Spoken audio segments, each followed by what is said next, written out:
Hi everyone, welcome back to the Freedom Property Podcast. Delighted today to have Ross Macdonald on. I've known Ross and his business partner Chris Wood from Portolio for quite a few years now. Been working with him quite a bit. We've had Chris on the podcast previously as well, but we thought it'd be good to get his business partner Ross on, get his insights into the property market. They're a state agency running a business called Portolio. Ross has 20 years experience or over 20 years experience in property, so I'm sure you have some good properties to tell. Good stories to tell. Sorry, not properties. Probably that as well. Ross, it's been great to have you on today. I'm glad that you accepted this. Welcome onto the podcast. Yeah, no, thanks, Kessa, for inviting me along. It's been good, and I don't know if there's any way of calculating how many views the video with Chris got against how many views we're going to get today, and then hopefully I can beat him in some capacity. Yeah, I'm sure you will. Yeah, that'll be good. That'll be our aim. Great. Okay. Well, I suppose for those that don't know you, to start off with, what is your background? Obviously, you've got a lot of experience in property. It'd be good to get to know a bit about that first. Yeah, so I studied building surveying back in the late 90s. Came out of university around about 2000 with the idea that I was going to become a building surveyor. I couldn't get an immediate work as a building surveyor, so I joined a letting agency run by Alex Watts of Letting Web fame, and it's called Central Letting. We're based in the new town, and I thought I'd just get a temporary job as a letting agent. And my career as a letting agent spanned until 2016. So I had worked at a few companies. So Central Letting was a great base, good sort of portfolio of properties in around the Newtown area in Edinburgh. Great sort of staff members working with Alex, who's the owner of the company, and Charlie Ennis, Yep. who works now at Glenham in Edinburgh, and Colette Ray, who has her own lettings business as well now. So a lot of people sort of moved off that firm into further property careers. So it was a good way to start, sort of understand, the sort of the workings of the property industry. And then, that company was taken over by Grant Property. It was Grant Mhm. Management at that time. So Yep. it's quite a big sort of that acquisition of the company. So we were integrated into Grant Property.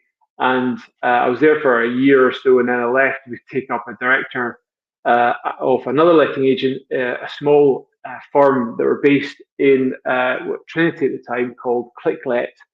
And when I joined them, we had about 123 properties under management, I think correctly, and we grew the portfolio up to just over 400 properties under management. So it was quite a sort of steady growth.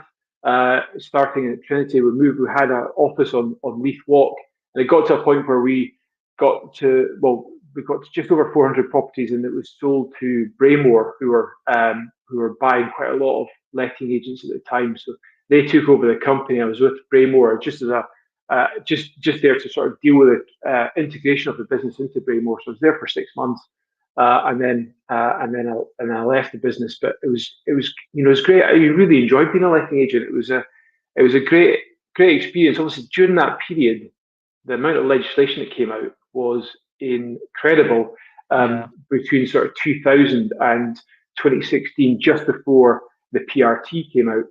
And I was having a little write down of some of the stuff that came out over that period that landlords had to deal with. It was HMOs, interconnected smoke alarms, EICRs, Legionnaires' risk assessments, tenancy deposit schemes, and then heading onto the PRT. But as well as obviously the legislation, they covered a lot of political issues as well during that period. And obviously, financial crisis was one of the sort of main bits that hit the business at that time, and a lot of Yep. landlords were stung. And across Scotland, Chris and I at Portolio, and we'll come on to that in a little while, we still sort of speak to people whose valuations of their properties have not recovered since the financial crisis in 2008. But where are we up to? So that was going through the sort of the early days of being a letting agent, and Yep. I went through two acquisitions where the business I was working with was taken over by another company, because it is something that the bigger companies, the bigger letting agents do on a regular basis. They do look to acquire smaller companies because it's the best way for them to sort of increase their portfolios. And then, like any company, when they acquire another business, look at ways of taking down the costs. So taking down, can we strip down? They've got lots of people in accounts processing rents coming on a monthly basis. Can they reduce the number of staff members, maybe, or whatever, just to make it a leaner business? And that's what happened on both occasions. And it was good to be involved with both acquisitions, and just adding to that experience of a business taking over another business. Yeah, that's really interesting. Yeah, I didn't actually realize that about your background as well. So, and a lot of the business you mentioned there, I'm kind of aware of, and people that you mentioned as well. So that's interesting. So, I mean, still obviously property that you're now involved in, but you transitioned from lettings to now, estate agency. What made you make that switch and set up Portolio? Well, for the letting agents I worked with, we never touched on sort of sales of properties, and it was always a different. We always felt, although it was quite connected, we always thought it was a sort of different beast altogether, because it was a case of, as a letting agent, there's so many hoops to make sure you comply with and you jump through, and looking to sort of add a state agency onto that was just sort of seemed to be like something else to comply with, and we didn't want to go down that route. But I'd always had a good relationship with Chris, my business partner at Portolio, Chris Wood, and we sort of met up because he had his lettings business in Edinburgh, and when I was working for ClickLet, we often met up and chewed the fat over the property sector and just sort of discussed best practice, really, because there's so many things, so many letting agents out there, and up to a certain point, letting agents didn't want to speak to other letting agents. That was from my experience, because they just didn't want to sort of say how many properties they had under management. Didn't want to give the game away of how they were growing their business or whatever, which is absolutely understandable. But they got to a point, maybe around a certain point around tenant referencing fees, where they were outlawed by the government, and letting agents thought this was a point where the sector had to maybe work together better to make sure that any legislation that was coming in the future was well thought through by the Scottish government before it was implemented. So at that point, letting agents decided to come together, and I always had a good relationship with Chris. We always met up for coffee and said, chew the fat over the businesses we had, the problems we had, and that relationship continued. And then we met up. This must have been about early 2017, when Chris had sort of said, well, I'm thinking about putting together this business portfolio about selling tenanted properties. And at that stage, he was working for a letting agent in Edinburgh as a property sourcer, so finding deals for property investors and stuff like that. And it was all done off market. And Chris really wanted to sort of bring those deals onto the open market, so onto Rightmove, onto Zoopla, and the initial business model we had of Portolio was that we were going to be a web portal for letting agents. We were going to have this web portal similar to Letting Web and CityLets, where letting agents put their available properties on there, and we just couldn't get it to work. So we spent maybe about a year or so trying to get this off the ground, and it just would not fly. So we had to pivot. At that same stage, we got some help through RBS, their accelerator program for new businesses.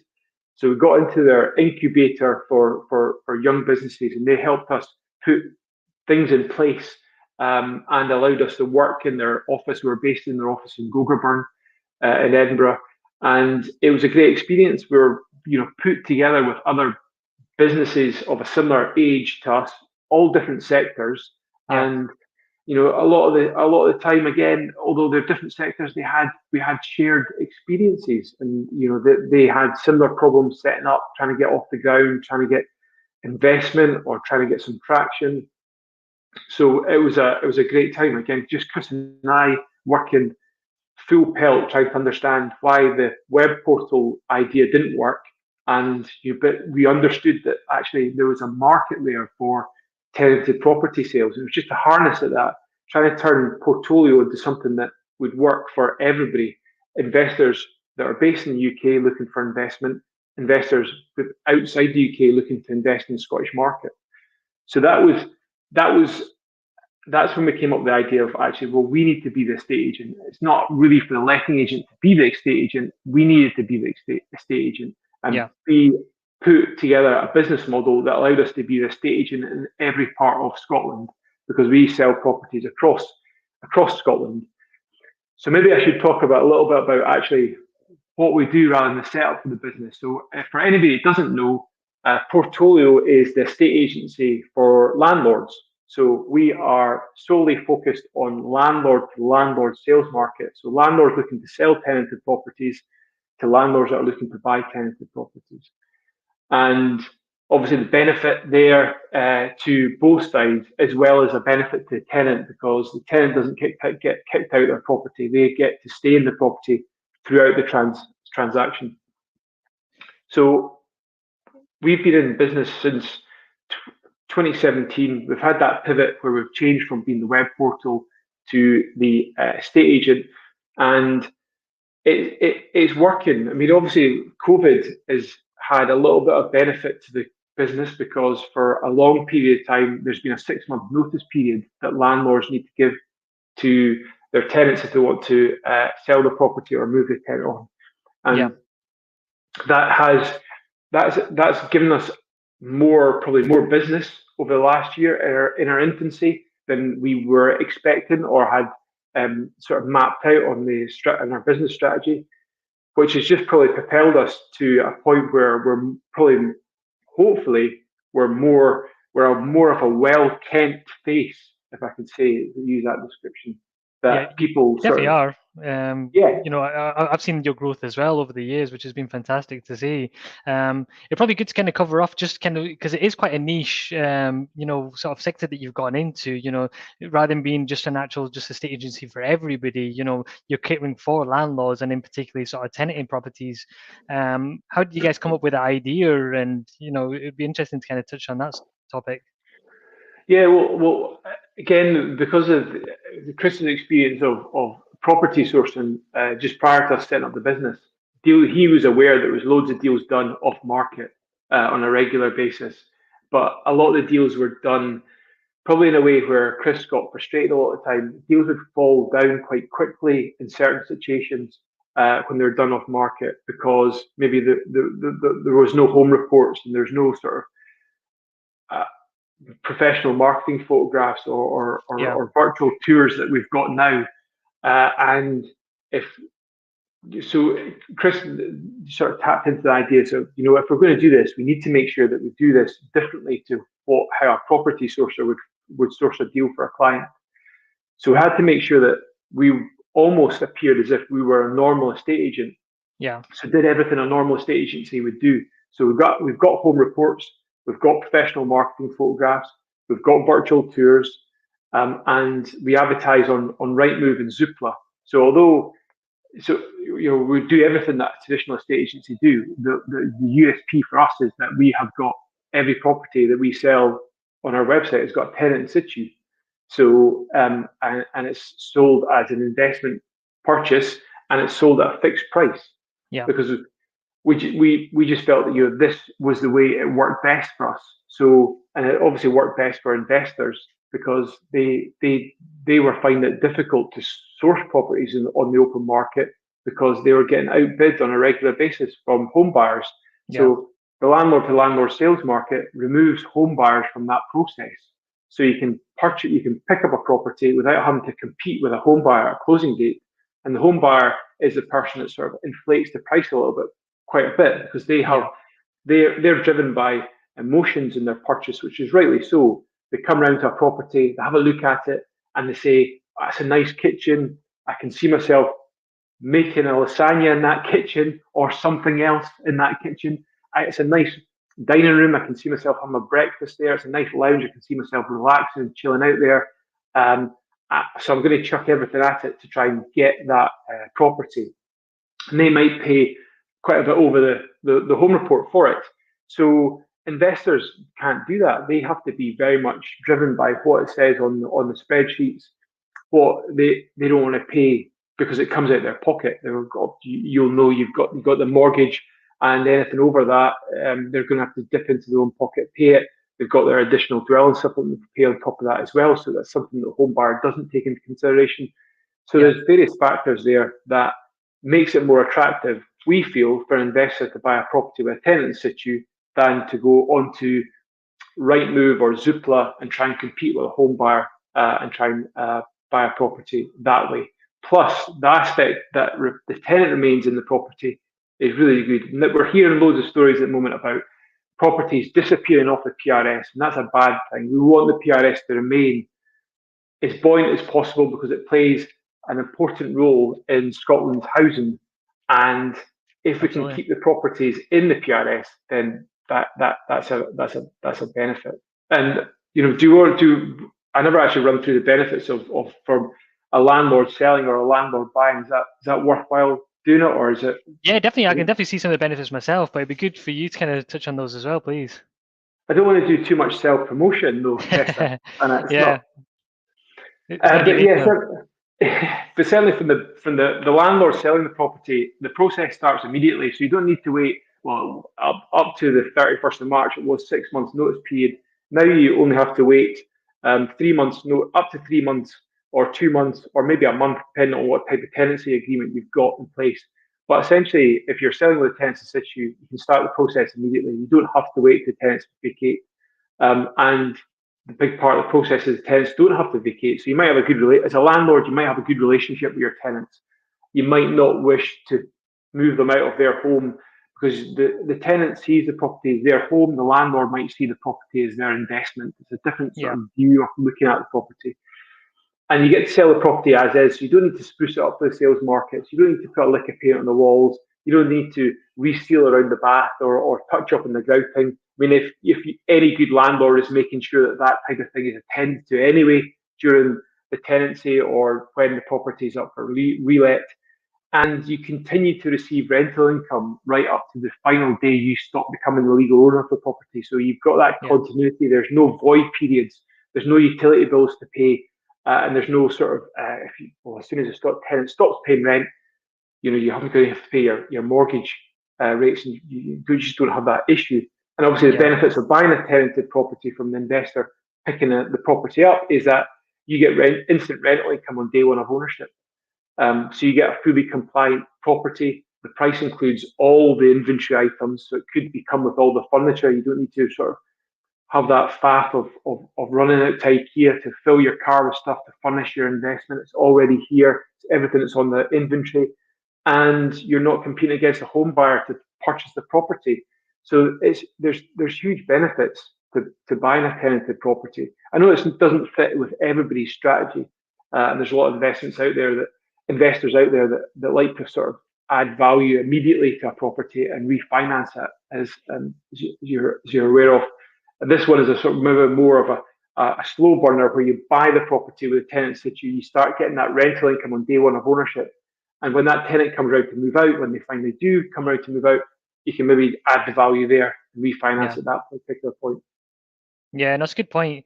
And yeah, you're right. There is investors that want to add the value straight away, but often that's kind of quite time intensive as well. So you've got to factor that in. It's almost a job in itself doing that. Whilst doing it through your way, it is kind of purely an investment. Or there's still some input from you, but you're getting cash flow from day one, and you can probably easily work out your numbers as well because you know what your rent will be, your purchase price, and if you've got finance involved and anything else as well, you can kind of tally all that up, and you can kind of see if it's going to be a good investment or not. Whilst with a property that you're going to buy that's empty and you need to add value to, there's a lot of variables there as well. You don't know what's going to be, behind kind of the plasterboard and stuff like that. So there could be some additional cost there as well. So yeah, it's Yeah. amazing. It's great to hear. It's kind of so surprising that there's not other people doing this as well. You guys are the main people in Scotland doing it, or the only people in Scotland doing this, as far as I know. So Well, yeah, yeah, that's the main focus for our business. I know there's other letting agents out there that maybe do have an estate agency arm that are selling recycling properties on their own portfolio. So yeah, their landlords looking to sell to landlords looking to buy. So there is tenanted property sale transactions going through with other agents, but we're the only agent that's solely sort of focused on that. And as well as individual property sales, we're doing a lot of more portfolio sales as well. So we've had a lot of landlords come to us over the last 12 months or so, thinking that now's the time to exit the market and sell their portfolio, and we can sort of facilitate a sale around that as well. We've got lots of investors who are got different search criteria. Some people are maybe just looking for one property. Some people are looking for bigger jumps and looking for that portfolio purchase.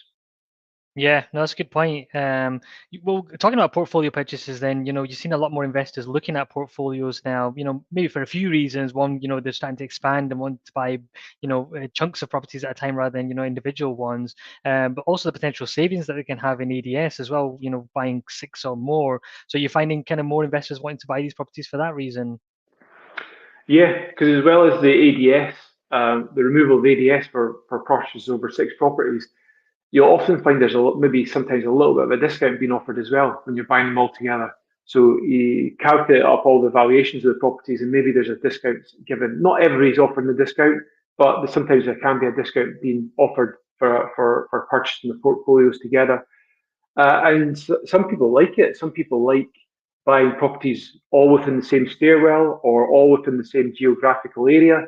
Yeah. So there's definitely a desire from certain individuals to buy a portfolio as opposed to buying a individual tenanted property sales, and they'd probably get to where they want to get to quite quick, because rather than buying up one this year and then one next year and then one the following year, they've got 6 altogether straight away, and then they just sort of, well, that's me got, I've done it, I've accelerated my goals immediately. Then they can maybe reevaluate those goals in a year's time, to see how, because you always, every landlord we speak to has always got some kind of exit strategy, or should have some exit strategy about what the reason is they're in buy to let in the first place.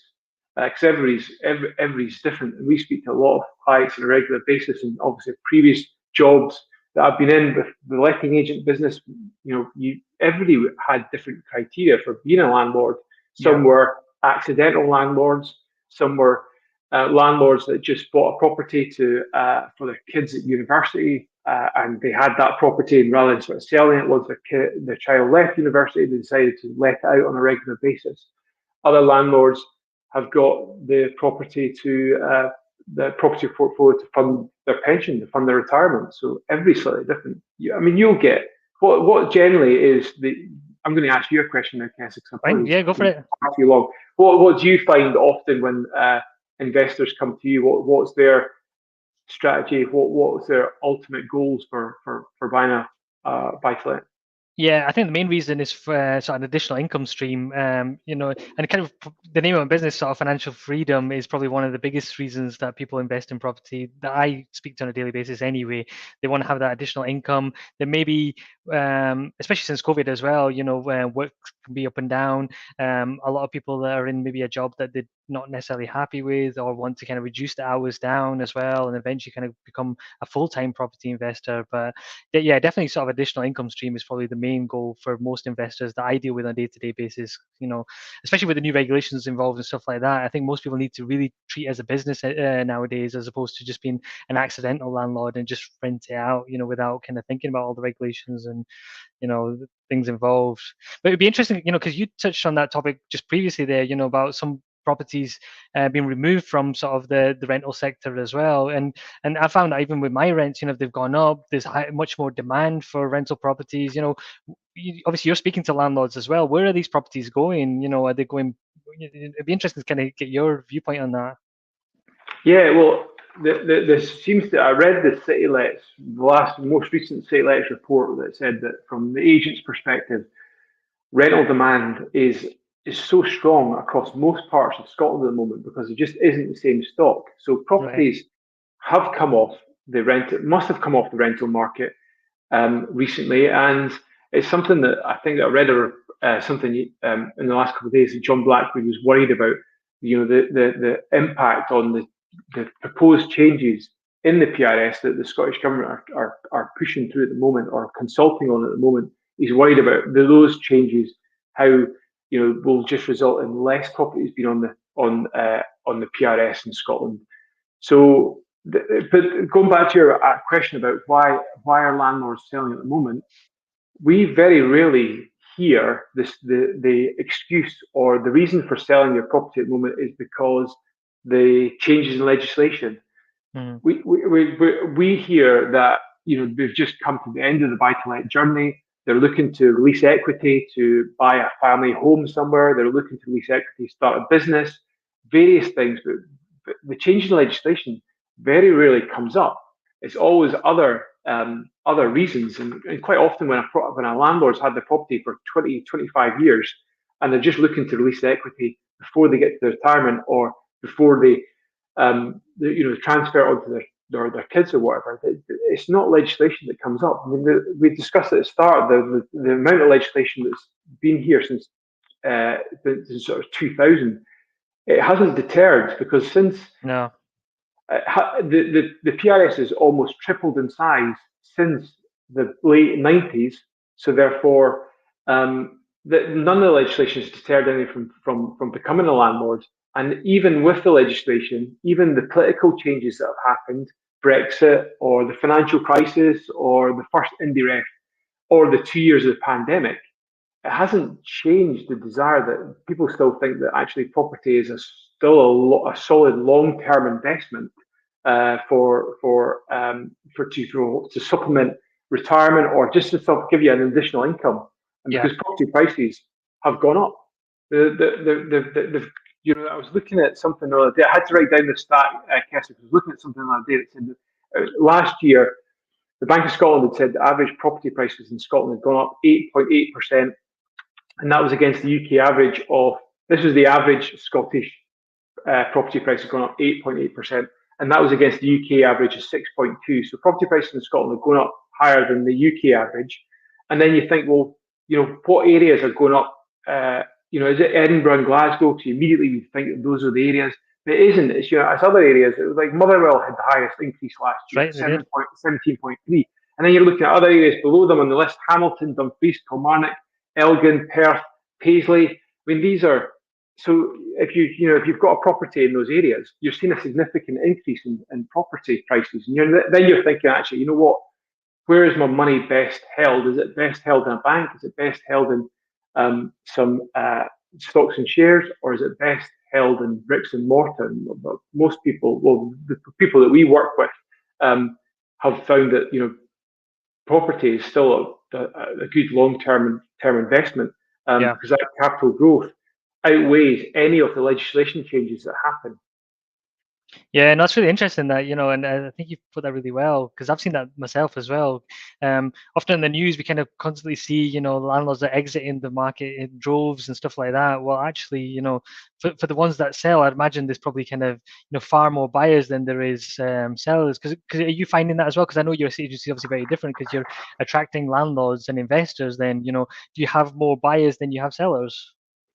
Yeah, we do. Yeah. So last year we sold 109 tenanted properties across Scotland, and the stats sort of had, what was it? We had a 51% increase in our database. So we've got a database of investors, and they're not all hot leads. Some are sort of mixed between people that are ready to move, some people that are just maybe just looking at the market, making sure that you see what the properties are out there. Some people are letting agents and mortgage brokers like yourself that just want to make sure that they get our updates so they can pass it on to their clients.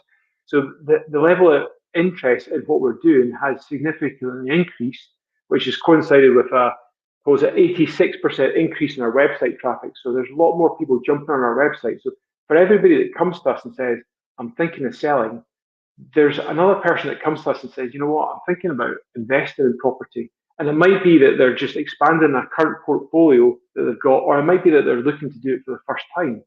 So we sort of hold their hand through the process. And Chris and I think that actually this is buying a property through Portolio or buying a tenanted property, either through us or someone else, is probably the easiest way to start with property investment. Because if you're not wanting to be too hands-on, you don't really have to do very much work. You see a property, you buy it, the property is already tenanted, it's all furnished, it's all the compliance. You don't need to worry about sort of making smoke alarms or all the safety certification in place. So it becomes quite easy because it's not everybody that wants to sort of rip out a bathroom or put in a new kitchen or whatever. Some people just don't have the time to do that. So Yeah. this gives them the ability to actually invest in property with very little hassle. But yeah, we are finding a lot of people, and a lot of people are, not only UK investors. I think there's some kind of stat out there. I've not written it down, so I don't know it off the top of my head. That tells us how many. The majority of, I think it's 80% of landlords in Scotland are based in the UK, and majority of them either have one or two properties. That's it. But there's a interest. There's obviously a small percentage, 20% of people that live outside the UK that are interested in the UK property market. And we've got a lot of had a lot of investors from Hong Kong buying properties in Scotland, and they're interested in lots of different areas. So there's definitely Scottish properties is of interest to people around the world, not only Yeah. those in the UK that know it, that live here and know it. Yeah, that's a good point. That because I know we've worked together on some of these clients, and so there obviously the expats, moved away, but there's also sort of foreign investors as well. What's that? What do you think is the attraction to Scotland and property investment here in the UK? Well, the property market is pretty different in different parts of Scotland. So I think sometimes they're attracted to how cheap some of the properties might appear to them to be. Hmm. So we've sold a couple of properties recently in Paisley and to overseas investors, and they couldn't quite understand, how cheap the properties were and the yield that they were getting back for it. But Right. so it's just, I suppose, it's just that. So they see it as a good long-term investment for investing in Scottish property is pretty sound, and if they've got a tenant, a long-term tenant that's sometimes the tenants that we have are long-term tenants, so they don't even have any or have any complications with thinking about trying to find a new tenant. It's long-term tenants are great because they're in there, they're paying the rent, they're looking after the properties if it's their own. So it's great to facilitate a sale to an investor either UK or overseas, where the tenant gets to remain in the property after the sale completes. And we have this thing on our website where we list the properties at the current rent and list the properties at the market rent. And sometimes the current rent and the market rent can be slightly different depending Yeah. on how long the tenancy's been. And you can only really jump up to the market rent if the tenant, was to decide to vacate the property. Although most landlords or letting agents should probably be looking at the rent on an annual basis and having a look and seeing, can we review it, can we put up a little bit for the current tenants? It might only be £15 or £20, but it goes up a little bit on a regular basis. That's something that you probably should, do as a landlord, or if your letting agent does it. I know the PRT allows you to do a rent review once every 12 months. Yeah, no, that's a good point. Yeah. On the flip side, though, sometimes trying to push too high of a rent, your tenant could leave, and then you got the cost of, that void period, and then remarketing it and potentially start refurbishing that property as well. So, often Yeah, we can find, don't we, that landlords try to have that balance. It's an interesting point that you said there actually as well, which I don't think we touched on before. A lot of landlords have relationships, with these with their tenants. They've known them for many years. As I've known, a lot of my tenants for many years now as well, and we don't want them to kind of vacate that property. That's kind of their property, isn't it? So I think that's kind of another key thing about selling a tenanted property, that then they can continue to stay in that property for as long as they like. yeah, because a lot of the times as soon as a client gives us a property to sell, we get in contact with the tenant and we have a chat with them and we explain what we're going to do, how we're going to do it, and we need their help because we need their help to get access for the home report. We need their help for access for the marketing photographs, and we need their help for access for viewings, etc. If any physical viewings are required. But in return for that, we're hoping to keep them in their home, and a lot of them are really they're really super helpful Right. when we speak to them because they want to remain in their homes. And as I said earlier, the landlord should view the property as an investment and making sure that the investment works for them.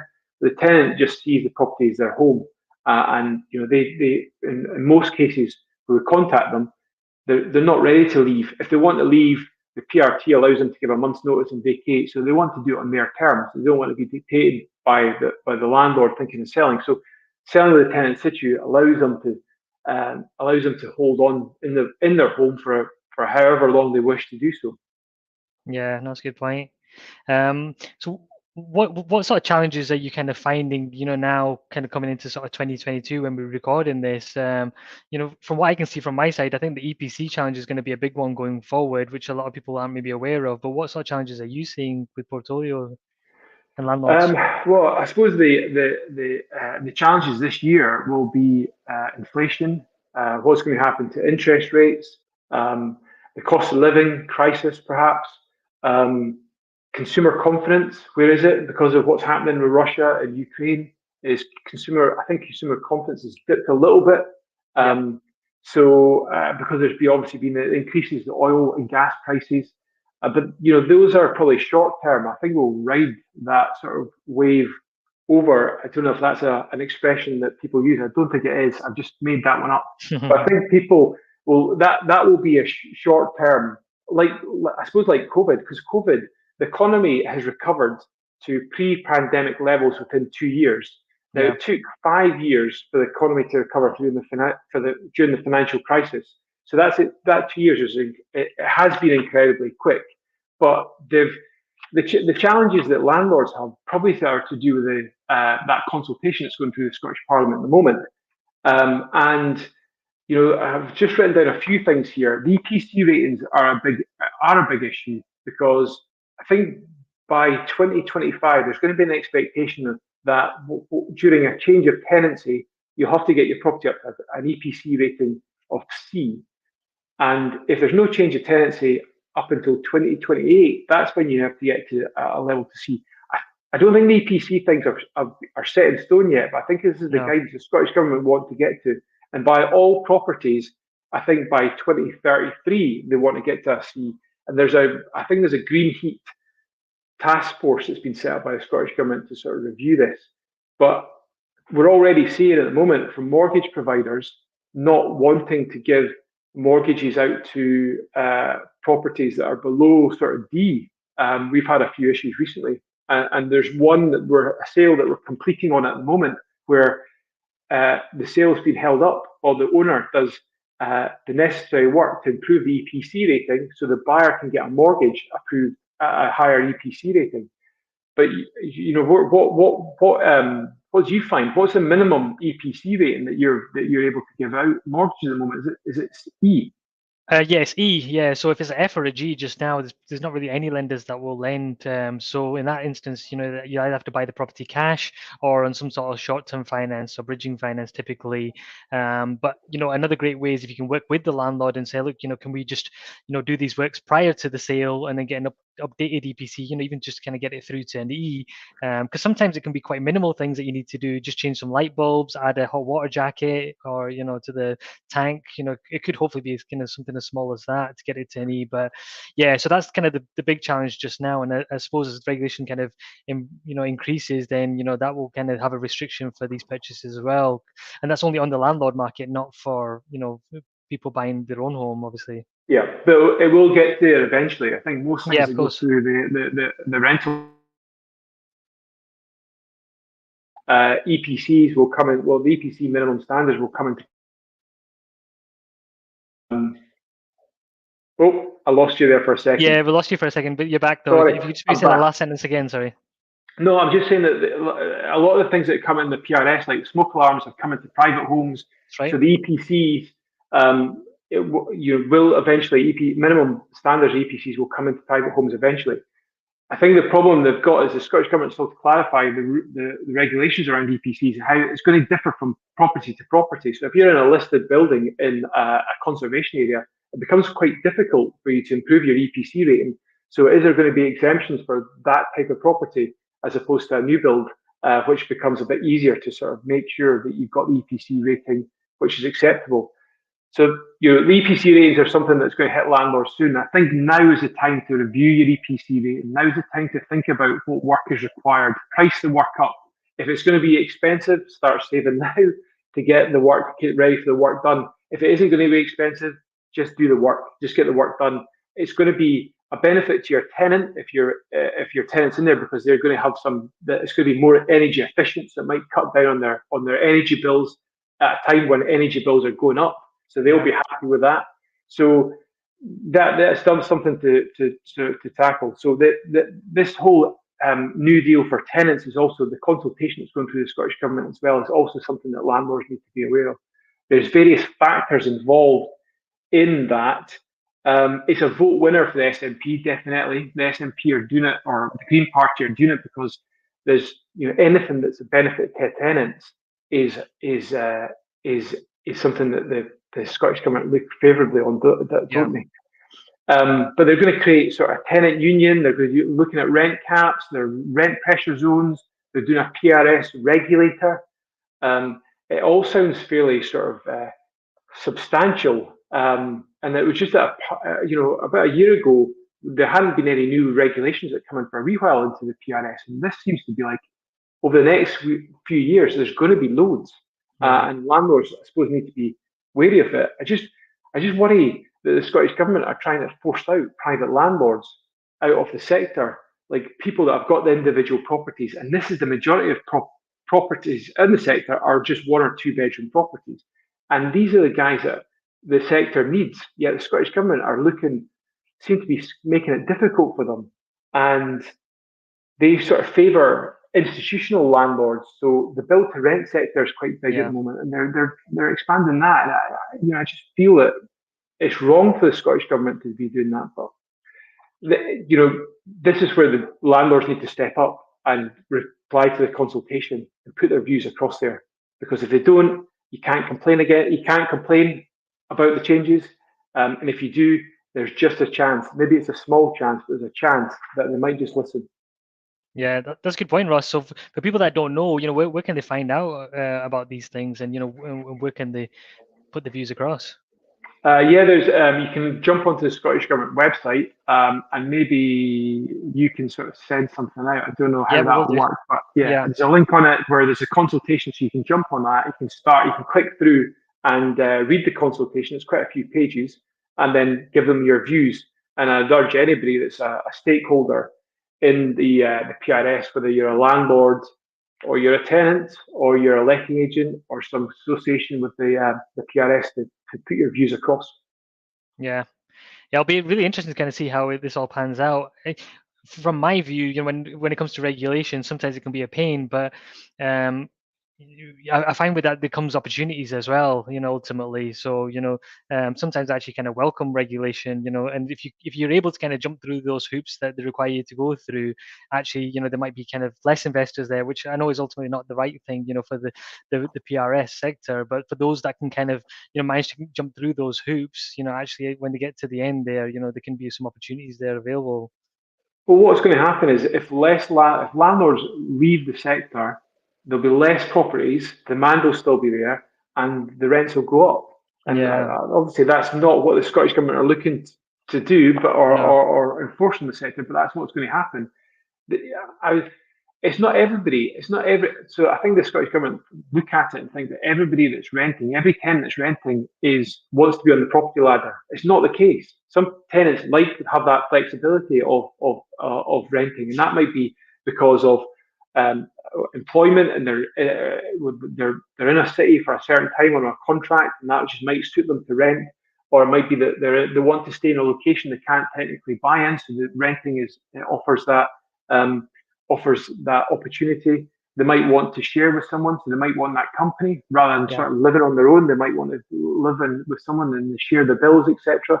Um, or they might not. As a tenant, you don't need to pay any maintenance. You Yeah. might want to. You might not. Let the landlord pays for the cost of maintaining the boiler and all the appliances and stuff like that. They might quite like that. So it's not every tenant that wants to be a homeowner. So the Scottish Government sort of, I suppose, need to understand that. And there's a lot of the landlords that we work with are just ordinary people. Ordinary. We did a survey recently, and we termed it. It was ordinary people making a positive difference, because it was not these are not the fat cat landlords that you often get portrayed on the media, that they're not sitting on their yacht somewhere in the Mediterranean with a big spreadsheet with all their properties, constantly tinkering with their prices on the rents, or deciding not to attend to maintenance or whatever. It's so far removed from the truth. It's incredible. And these guys, the majority of landlords that we work with, are are really good. They're looking after the properties. They're providing great accommodation. They're proactive. They've got good relationships with their tenants, and they should be respected and they should be looked after by the Scottish government, as opposed to what we think is happening at the moment. And there are just no incentives to become a landlord or to provide quality accommodation for tenants. Yeah, yeah, and that's you put that really well. That's really good. Yeah, it'll be really interesting to see how this plays out. And you said kind of about build to rent as well. Are you kind of seeing that starting to get more and more popular now as well? It is. It's taken a bit of time for those projects to come to Scotland, but I think it might be the case that large organisations. I think am I right in saying that John Lewis recently announced that Yep. they were getting Right. into Yep. the rental sector. So John Lewis, other companies, big organisations becoming lease landlords, and maybe that's the way that things are going. The Scottish government will be looking at those guys more favourably than the guys that got one and two bed properties. Yeah. Yeah. Right, Russell, it's been fantastic listening to you today. I think your wealth of knowledge, really kind of shines through the fact that you kind of been in the industry for so long, and you and Chris, very much involved, when it comes to, all the regulation. You're very kind of hot onto that. Where can people find out more about you? Because I know you guys do a lot of content. I'm not going to kind of mention, I'll let you kind of mention this, but I know you're on lots of different platforms where you do kind of lots of different things. Where can people best find you? Yeah, well, obviously our website is the best place to find us, portolio.co.uk. We try and produce loads of regular blogs that are content for either buyers or sellers or anybody looking to invest in the sector. And we're across all the various social media platforms. We try to keep up with the UKES. I know that you're a social media animal. We try our hardest to sort of to try and keep up with you. But yeah, Facebook, LinkedIn, Instagram, Twitter. We're not on TikTok yet, but Yet. but yeah, exactly. But I'm sure that will sort of come along at some point. But yeah, we just try and give out as much free information as possible to make it, and we're very approachable. So if anybody's got any questions about tenanted properties, either from a buying perspective or selling perspective, get in contact with us. We're happy to have a chat, give out our advice, and then allow you to make an informed decision about what's best for you. Yeah.